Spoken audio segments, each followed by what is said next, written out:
It was 2:17 a.m. when Mark realized he wasn't alone. He'd been coming to this 24-hour chain for months, always during the graveyard shift. He liked the solitude. The rhythmic clank of the weights was his meditation. Cheaper than therapy, more effective than pills. No judgment, no small talk, just him and the iron.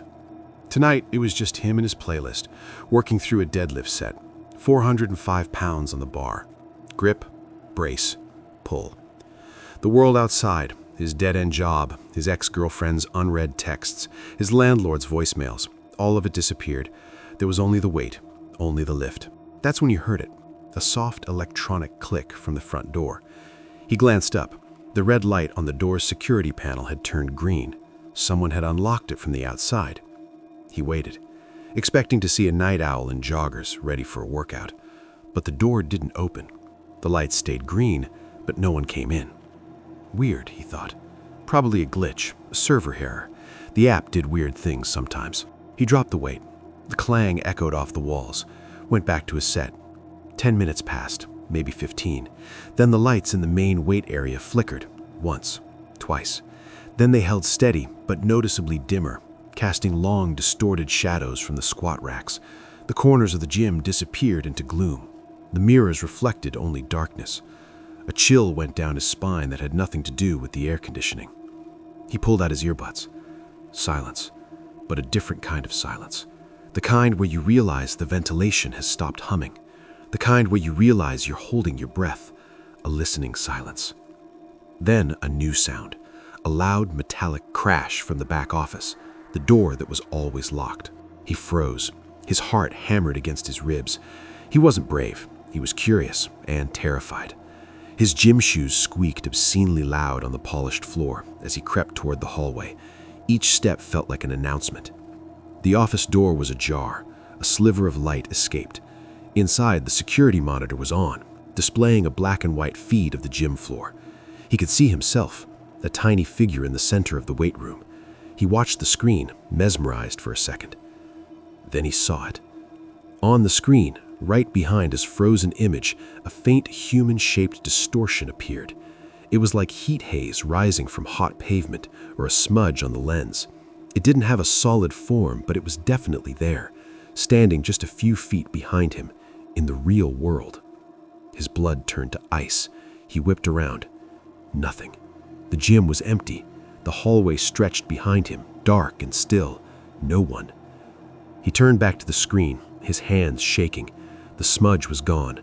He let out a breath he didn't know he was holding. Just a shadow, a trick of the light, a glitch in the old monitor. He needed to leave. Now. He rushed back to grab his bag. His hands fumbled with the zipper. He was shoving his phone into it when his phone screen lit up with a notification from the gym's app, a feature he'd never used before. Live Gym Occupancy Map. A small glowing dot showed his location near the squat rack. A second, fainter, blinking dot was located exactly where he'd just been standing, by the office door. And a third dot. A third dot was now standing directly next to the squat rack, right next to his bag, right next to him. He felt a cold draft on the back of his neck, as if a door had just been opened. The air changed, became heavier, colder. It smelled like dust and disuse, like a room that hadn't been entered in years. He didn't turn around. He couldn't. His body wouldn't obey. He just stared at his phone as the third dot blinked, pulsed, and then slowly, deliberately moved towards the dot that was him. The screen on his phone went black. The lights in the entire gym shut off. Complete darkness, the kind so absolute that he couldn't see his own hand in front of his face. He could hear his own heartbeat, loud and panicked in his ears. He could feel the cold behind him, radiating like an open freezer door. And from the pitch black behind him, he heard a soft electronic click. The sound of a door unlocking. But it wasn't the front door. It was closer, intimate. The sound of something opening, right behind him, right where the cold was coming from. He wanted to run. He wanted to scream, but his legs wouldn't move. His voice wouldn't work.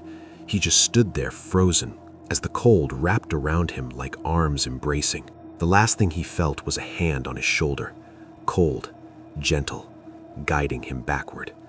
The last thing he heard was his own voice, coming from somewhere behind him, whispering in his ear, "Thank you for letting me in." The next morning, a young bodybuilder named Derek tried the door at the iron pit. It was unlocked. He'd heard about this place, old school, hardcore, real iron. He wanted to check it out. Inside, the gym was empty, clean, orderly, weights racked, mirrors polished. A gym bag sat by the squat rack, untouched. A water bottle had tipped over. The water still pooled on the floor, not yet evaporated.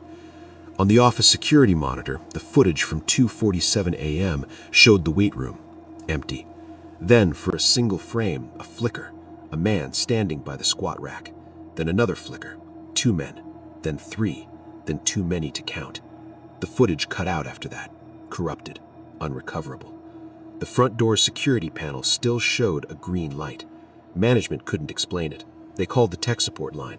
They were told the system was functioning normally. The door has been found unlocked every morning for the past week.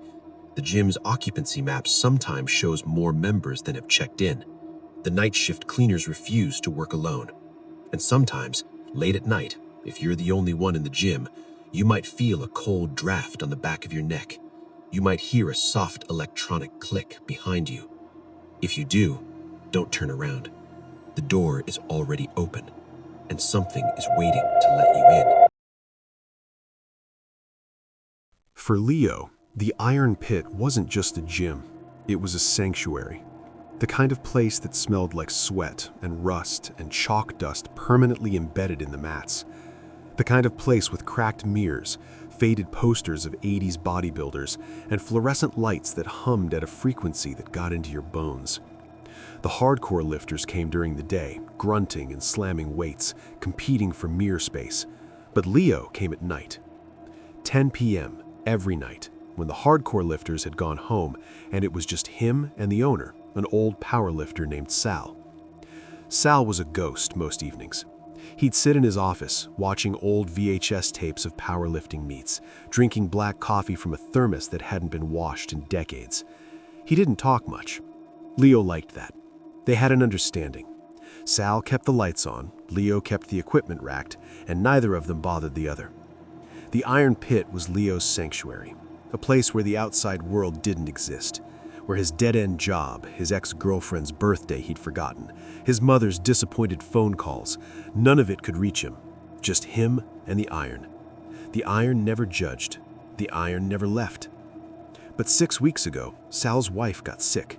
Sal started closing early. One night, he handed Leo a key. "You're the only one I trust," Sal had said, his voice rougher than usual. "Lock up when you're done." For the last 2 weeks, Leo had the place entirely to himself. It was perfect. The solitude he'd always wanted dialed up to 11. No Sal in the office, no distant sounds of the VHS player, just the clank of weights and his own breathing. It was perfect. Or it was until the man in the hoodie showed up. Leo didn't hear him come in. He was mid-set on the bench press, 275 pounds on the bar, heavy for a late-night session, but Leo was chasing something, a new PR, a feeling of control. His 5th rep, grinding it out, his chest burning, his triceps screaming. The bar slowed, stalled, hovered an inch above his chest. Then it started to sink. His arms gave out. The weight descended toward his sternum, faster now, unstoppable. Panic flashed through him, pure, primal terror, as 275 pounds of iron threatened to crush his ribcage, collapse his lungs, end him right there on the bench. He tried to call out, but no sound came. Then, the bar was lifted. Effortlessly. 2 hands gripped it, one on each side of the barbell, and guided it back onto the safety catches. Smooth, controlled, like the weight was nothing. Leo gasped, sitting up, his heart hammering. Standing over him was a man in a black hoodie. The hood was pulled up, his face lost in shadow. He was tall, thin. His hands hung at his sides now, perfectly still. "You looked like you needed a spot," the man said. His voice was low, a monotone, unsettlingly calm. No rise or fall, no emotion, just words delivered flat. Yeah, thanks, man. I didn't hear you come in." The man just nodded. his head tilted, a strange bird-like movement, as if he was listening to something Leo couldn't hear. Then, without another word, he turned and walked over to the leg press machine in the corner. He sat down. He didn't load any weights. He just sat there, facing Leo. Leo tried to get back into his rhythm. He did another set, then another, but his skin was crawling. He could feel the man's gaze on him, a physical weight heavier than any barbell. Every time Leo glanced over, the man was just sitting there, perfectly still, watching. Not blinking, not moving, just watching.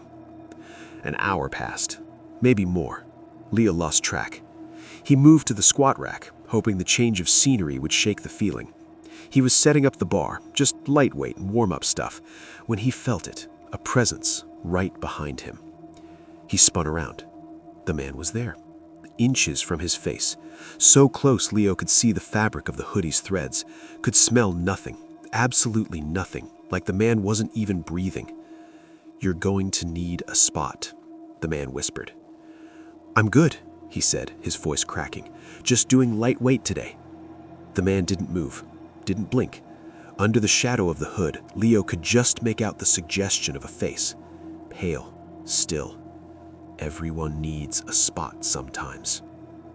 Panic began to claw at Leo's throat. He abandoned the squat rack mid-set, the bar still loaded. He grabbed his bag from the floor and headed for the door, his gym shoes squeaking on the polished concrete.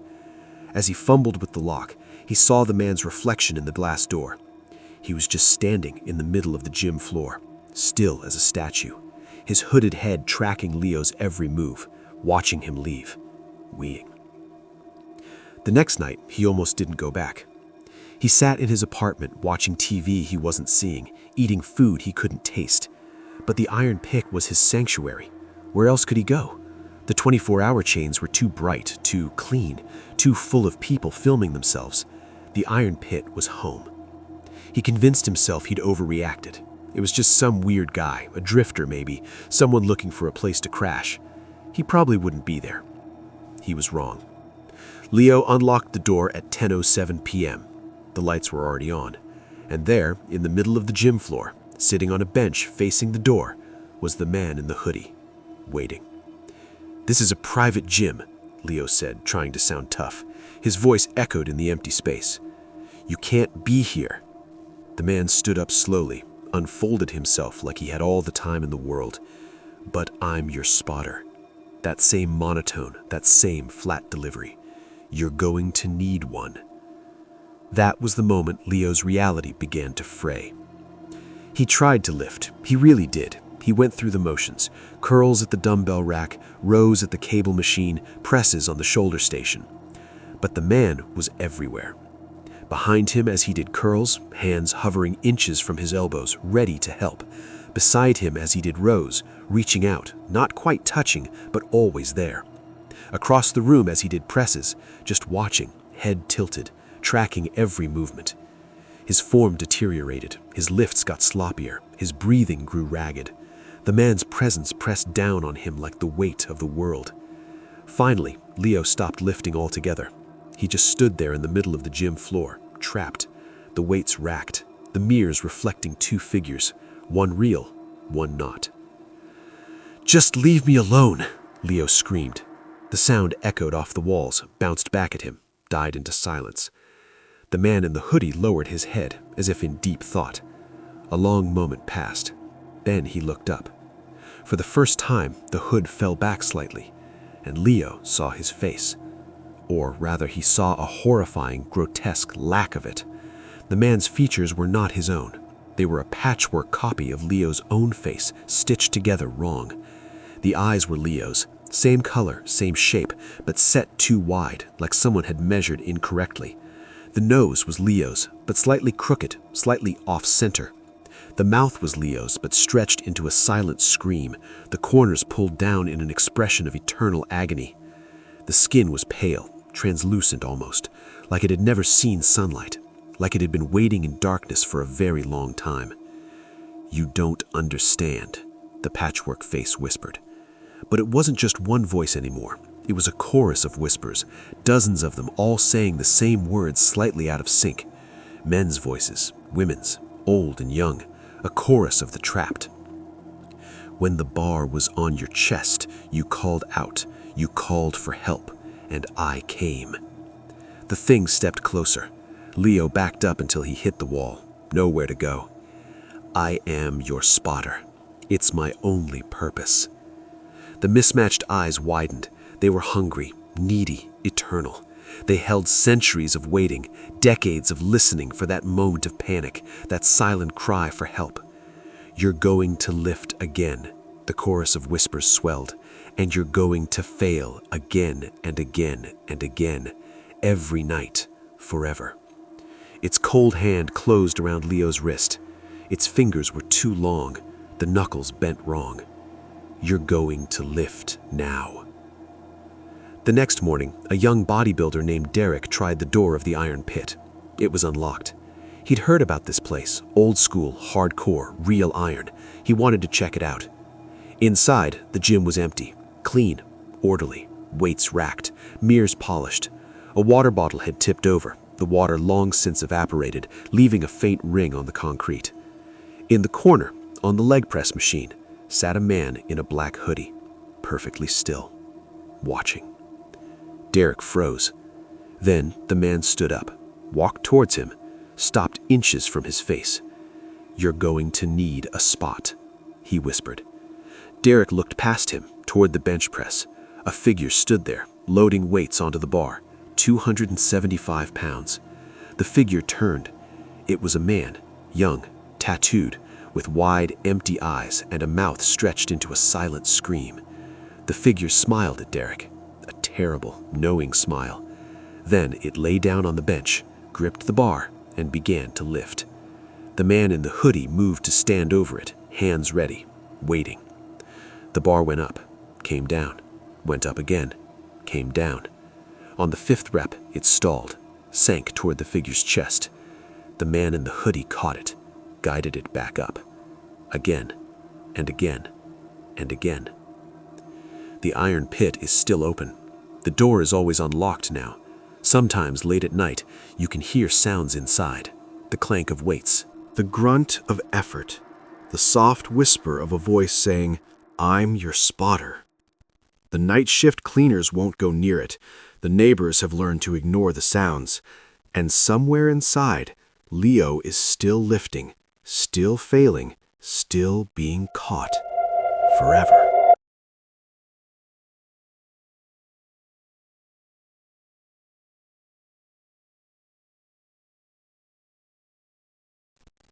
Maya's life was chaos. A high-stress job where she was always behind, always catching up, never enough.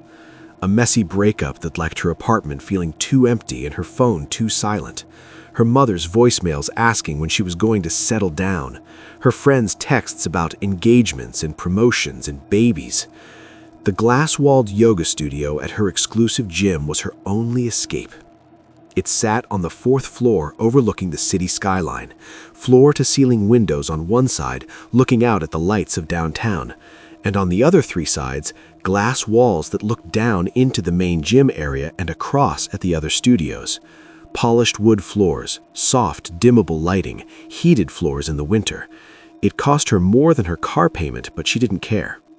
She loved the feeling of floating in a warm, quiet bubble, looking out at the deserted hallway after hours, watching the empty spin studio across the hall, its bikes lined up like sleeping soldiers. No one could see her, no one could reach her. It was serene. Tonight, she was deep in a meditation, the good kind, the kind where your thoughts stop racing and your body stops aching, and you forget for just a moment that you exist at all. Focused on her breath, in and out. The world outside ceased to exist. Then a flicker of movement in her peripheral vision broke her trance. Her eyes snapped open. She was alone in the room. She knew that. She'd checked the lock. She had pulled the door closed behind her. But through the glass, in the dark spin studio across the hall, she saw a figure. A woman. Just standing there, facing the glass, perfectly still. Maya's first thought was that it was another member, someone who'd gotten locked in after hours maybe. But the spin studio was locked. The lights were off. The schedule on the door said the last class ended at 8 p.m. It was almost 11. How could anyone be in there? The woman was too far away to make out features, just a silhouette against the dark windows of the spin studio. Maya stared, a knot of unease forming in her stomach. She looked away for a second, just a second, to check the time on her phone. When she looked back, the woman was gone. Just a trick of the light, she told herself. Reflections, the city lights playing games. She went back to her practice, tried to find her breath again. But the peace was shattered. Her heart wouldn't stop racing. She kept glancing at the glass, at the dark spin studio, at the empty hallway. Then she saw it again. The same woman, but this time she wasn't in the spin studio. She was in the hallway, right outside the glass door of Maya's own studio. She was closer now, close enough for Maya to see details. She was wearing the same style of yoga pants as Maya, black with a small logo on the calf. The same tank top, gray, racerback. Her hair was the same color, dark brown, tied in the same messy bun with the same stray pieces falling loose around her ears. A cold dread unlike anything she'd ever felt began to creep up Maya's spine. She scrambled to her feet, her heart pounding. The other Maya in the doorway, the one on the other side of the glass, mimicked the movement, stood up straight at the exact same moment. Maya took a step back. The other Maya took a step back. Maya raised a hand to her chest. The other Maya raised a hand to her chest. Maya realized with a sickening lurch that it wasn't a mimic. It was a mirror image, perfect synchronization, every movement identical. But there was no mirror. This was clear glass. She could see through it to the hallway beyond. The woman was on the other side, real, solid, moving with her. Panic took over. She ran to the door. Her hand shook as she grabbed the handle. She yanked it open, expecting to find the hallway empty, expecting it to have been a trick, a reflection, a glitch in her tired brain. But the woman was there, standing right in the doorway, so close Maya could feel the warmth radiating from her body, could smell the faint scent of lavender, the same lotion Maya used. And Maya could see her face clearly now for the first time. It was her face, exactly her face. The same small scar above her left eyebrow from falling off her bike as a kid, the same faint freckles across her nose, the same slight asymmetry, her right eye just a millimeter higher than her left, but twisted. The other Maya, the expression of pure, unadulterated terror. Her eyes were wide, too wide, the whites showing all around. Tears streamed down her cheeks, leaving tracks in her makeup. Her mouth open in a silent scream, the kind that never ends, the kind that goes on forever in complete silence. It was Maya, as if she was seeing a version of herself from a nightmare, a version that had been through something unspeakable. The other Maya in the doorway, the one who'd been pointing, the one who'd been crying, finally found her voice. It was a dry, rasping whisper, a voice that sounded like it had been screaming for years without making a sound. Vocal cords worn raw from effort, lungs collapsed from trying. "Don't go back in," she croaked. Maya looked at her, at this version of herself broken and terrified in the hallway. "I looked away," her voice cracked. "I looked away just for a second, just to check my phone, just like you did. And when I looked back," she gestured to the glass-walled studio, at the crowd of Mayas pressing against it, "I was out here, and she was in there." She pointed at the studio, at the figures in the darkness. Maya forced herself to look. The crowd of terrified Mayas parted, slowly, reluctantly, like they didn't want to, but they had no choice. And from the back of the dark room, one figure stepped forward. She wasn't screaming, wasn't pressing against the glass, wasn't terrified. She walked calmly to the front of the crowd, pressed one palm against the glass. Her breath fogged slightly. She was real. She was solid. She was there. And she was smiling. It was Maya's smile, the one she used when she genuinely meant it, the one her ex-boyfriend used to say lit up the whole room. Warm, genuine, happy. But wrong. So wrong in this context. So wrong surrounded by all those screaming, pointing, terrified copies. The smiling Maya tilted her head, curious, hungry. Then she raised her hand and pointed, not at Maya, not at the other Maya in the hallway, but at the reflection in the glass door beside them. Maya looked. Her reflection was there, in the glass of the door that led to the stairs. Her reflection, wearing the same clothes, the same bun, the same expression of dawning horror. But her reflection wasn't mimicking her. Her reflection was already smiling, the same warm, genuine smile as the woman in the dark room, and her reflection was pointing back at the glass-walled studio, pointing at the crowd, pointing at the smiling Maya. Maya opened her mouth to scream. No sound came out. Behind her, she heard the other Maya whisper, "It's too late. You looked away." In the glass-walled studio, the smiling Maya pressed her palm harder against the glass. The crowd of terrified Mayas pressed with her. The glass began to bow just slightly, just enough to know it wouldn't hold forever. Maya looked at her reflection again. It was closer now. The next morning, a woman named Priya arrived for her 6 a.m. hot yoga class. The studio was empty, clean. The lights were on. The floor was polished. A yoga mat was already laid out in the center of the room. Unusual, but not unheard of. People left things sometimes. Priya unrolled her own mat a respectful distance away and began her warm-up stretches. As she bent into a forward fold, she glanced at the glass walls, at her reflection, at the empty hallway beyond. In the glass-walled studio across the hall, she first thought she saw something, a flicker of movement, a figure standing there, watching. But when she looked directly, it was gone. Just a trick of the light, she told herself. Reflections, the city lights playing games. She went back to her practice. Behind her, in the glass, her reflection didn't move with her. It stood perfectly still, watching, waiting. And in the corner of the studio, a single palm print remained on the glass, faint, almost invisible, waiting for the next person to look away.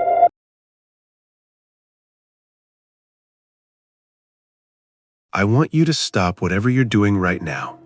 Turn off the lights. Put your earphones in. Because what I'm about to tell you is something I have never spoken out loud to anyone until tonight. I used to train at a 24-hour gym, one of those cold, fluorescent-lit places that never really closes, the kind where at 2 a.m. it's just you, the hum of the ventilation system, and the sound of iron hitting iron. I actually loved it. No crowds, no waiting for equipment, just me and the weights.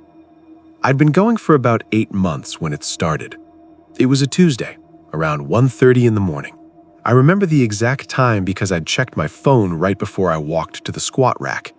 The gym was completely empty. I'd signed in with my key fob, the usual beep, the usual flicker of the entrance lights. Nothing unusual. Nothing that should have made every hair on my body stand up. I positioned myself under the bar, took a breath, and looked straight ahead at the mirror, like you do, like every lifter does. You watch your form, you check your posture. It's automatic. But something was wrong with my reflection.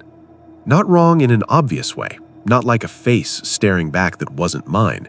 It was subtle, the kind of wrong that takes a few seconds to register in your brain. My reflection was slightly behind, not a lot, maybe half a second. Like a video call with just the tiniest lag. I blinked, rolled my shoulders. My reflection did the same, but again, just a fraction too slow.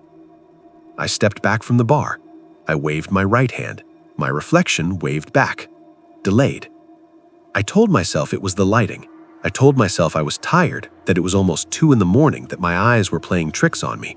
I grabbed my water bottle, took a long sip, and deliberately avoided looking at the mirror for the next 10 minutes, focused on the floor, on my shoes, on the weight plates. When I finally looked up again, my reflection was already looking at me. Not at the mirror, at me, like it had been watching me the whole time I'd been avoiding it. I left the gym that night, told myself I'd never go back at that hour. But I did go back, 3 days later, around the same time. I don't know why. Maybe I needed to prove to myself that it was nothing. Maybe I'm just stubborn. The gym was empty again. Same fluorescent hum, same cold air. I walked straight to the mirror this time, stood in front of it, and stared at myself for a long, slow minute. My reflection copied me perfectly, synchronized, normal. I almost laughed at myself. Then I turned around to walk to the water fountain, and I heard it. A sound, behind me, from the direction of the mirror.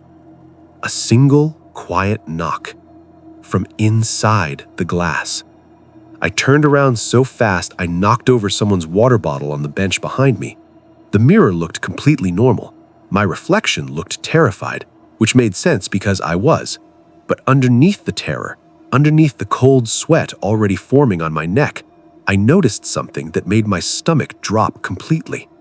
My reflection wasn't holding anything, but in my hand I was clutching the water bottle I just knocked over. I had picked it up without thinking, a reflex. My hand had grabbed it off the floor in the split second I spun around. My reflection hadn't done it. I ran out of that gym. I never went back. I canceled my membership the next morning and paid the cancellation fee without even flinching. I've trained at a different gym ever since. I still lift, I still love it, but I never go at night anymore. And whenever I pass a mirror, any mirror, especially in a quiet place, especially alone, I always check twice. Because some reflections don't follow you. Some of them have somewhere else to be.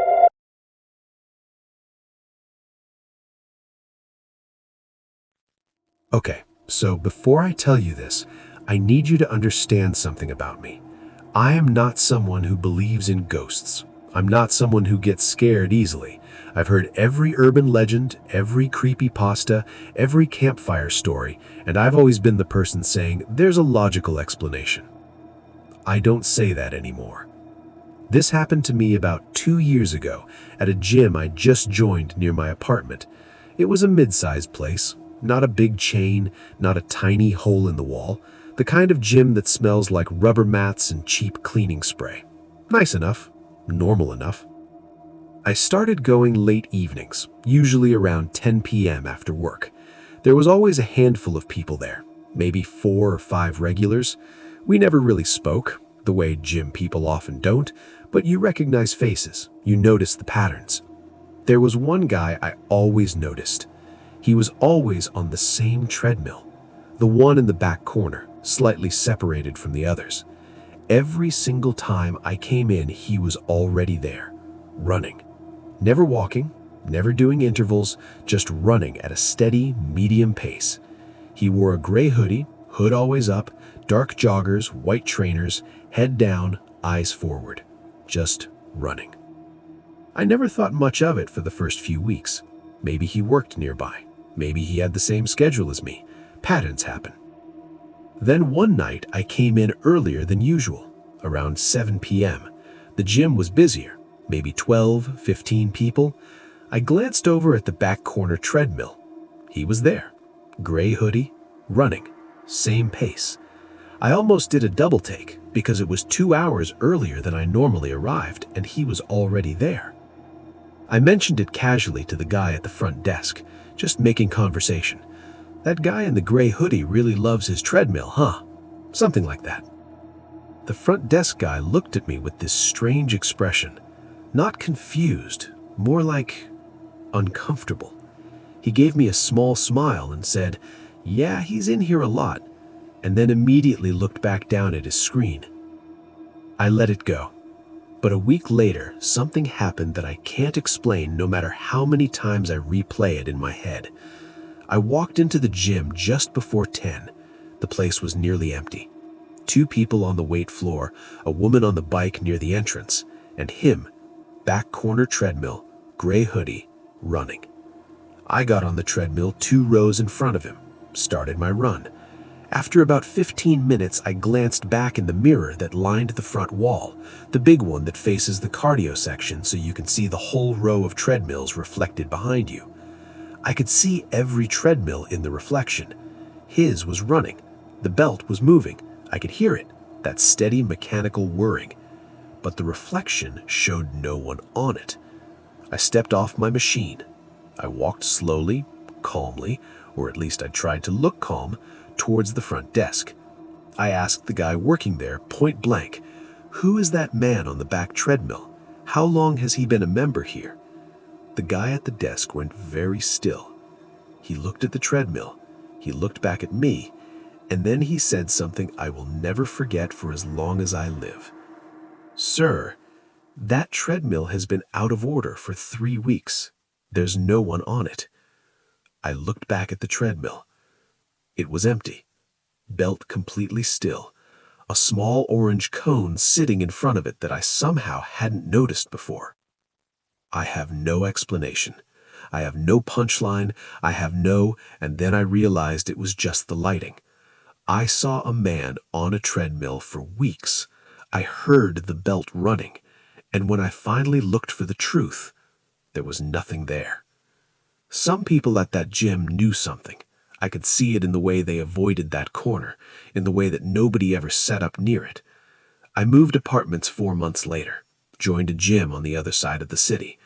But every single time I get on a treadmill, I check the mirror first, just to make sure whatever's behind me is real.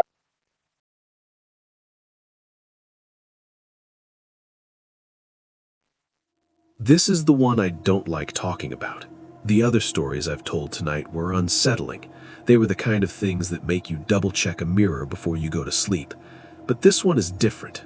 This one I've spent a long time trying to rationalize, trying to reframe, trying to find any corner of logic to tuck it into. There isn't one.